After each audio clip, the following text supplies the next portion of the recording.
चंद्रिका जी, वसुधा को अपने घर की बहू स्वीकार करना आपके सुहाग के लिए अनिष्टकारी है।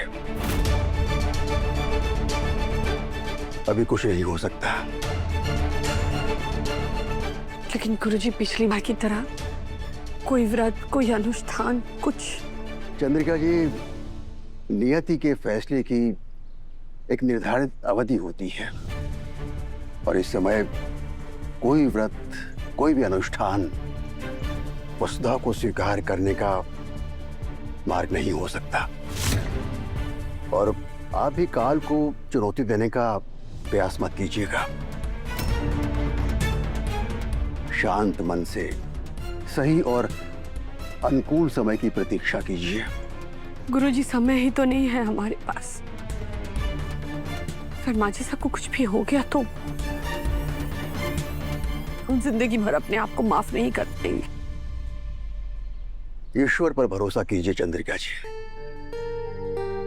जब किसी प्रश्न का उत्तर मेरे पास नहीं होता है तो ऊपर वाला ही समाधान देता है, और अब भी वही कोई मार्ग दिखाएगा। जी।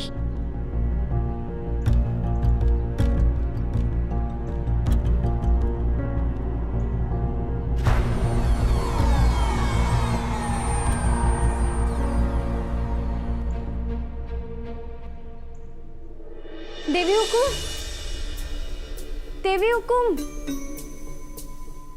देवी हुकुम,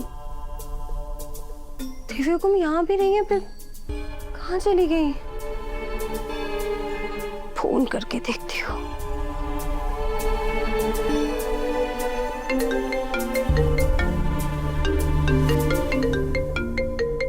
देवी हुकुम का फोन भी यही है, फिर देवी हुकुम कहाँ चली गई? बड़े हुकुम, आपने पता है देवी हुकुम कहाँ गई है? उनका फोन यही कमरे में पड़ा है, लेकिन वो कहीं नजर ना आ रही है। मुझे नहीं पता वो कहाँ है वसु।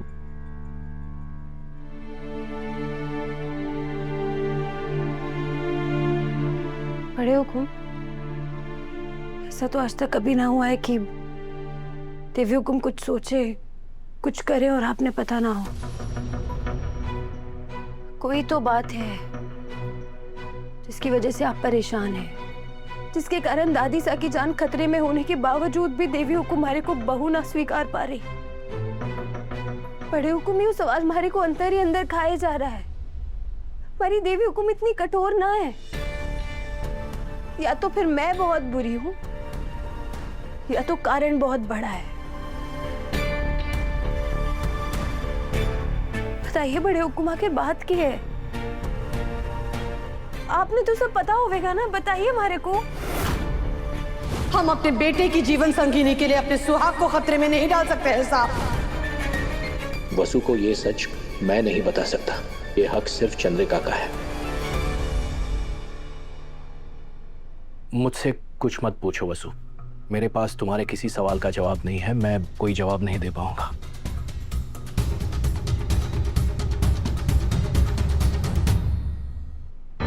सच तो मैं जान कर रहूंगी, पर सबसे पहले देवी हुकुम ने खोजना है हमारे को।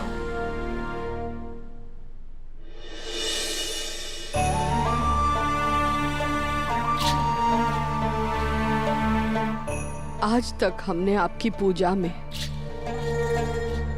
और अपने पत्नी धर्म में कभी कोई कमी नहीं आने दी। फिर आप हमारे साथ ये क्या खेल खेल रही है? एक तरफ हमारी माजी सा है, दूसरी तरफ हमारा सुहाग। हम उनमें से एक को कैसे चुने? और वसुधा, वो बच्ची हमारी वजह से शादीशुदा होने के बावजूद एक अधूरी सुहागन की जिंदगी जी रही है। आज पहली बार हमें ऐसा लग रहा है कि हम अपराधी हैं। हमसे और ये सब नहीं सहा जा रहा है। आज पहली बार ऐसा महसूस हो रहा है कि कि हमारी पुकार आप तक पहुंच ही नहीं रही।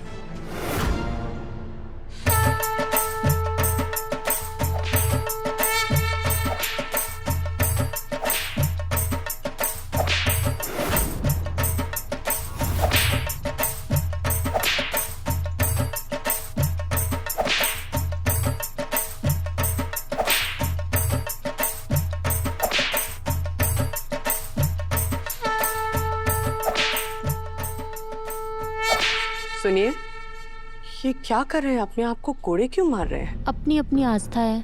ये ना मेरा बेटा से इसने ऐसा लगे है कि इसकी बात भगवान तक ना पहुंच पा रही है, इसलिए इसने ये रास्ता अपनाया है। भगवान अपने भक्तों ने दर्द में ना देख सकते, इसलिए इसने लागे है कि इसने ऐसा तड़पता देख भगवान इसकी पुकार सुन लेवेंगे और जाने अनजाने कोई पाप हुआ हो तो उसका प्रायश्चित भी हो जाएगा।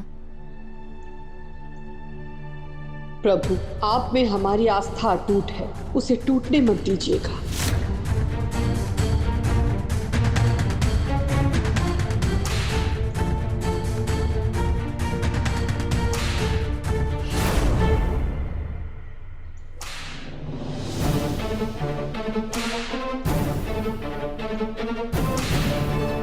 जिस दिन आपके परिवार ने वसुधा को दिल से अपना लिया, उस दिन वसुधा के ससुर जी यानी कि प्रभात जी का अंत निश्चित है।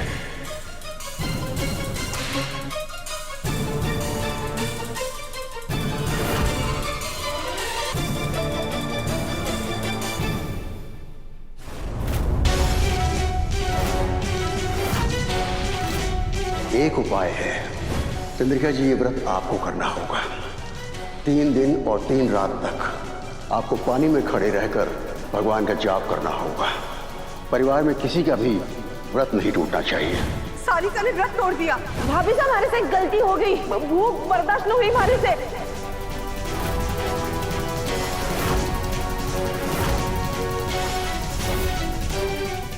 एक डर के कारण तू अपने बेटे और अपने बहू का जीवन बर्बाद मत कर।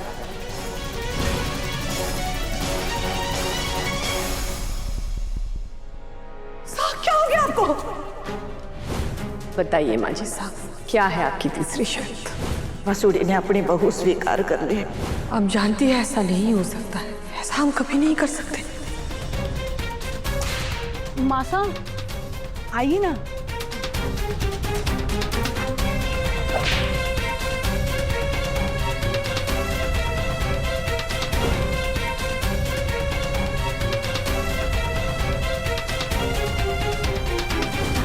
यह चंद्रिका हमारी नजरों के सामने ना होनी चाहिए। मैं जिंदगी भर इसकी शक्ल ना देखना चाहूं। अगर माजी साहब को कुछ हो गया तो मैं तुम्हें कभी माफ नहीं कर पाऊंगा चंदा।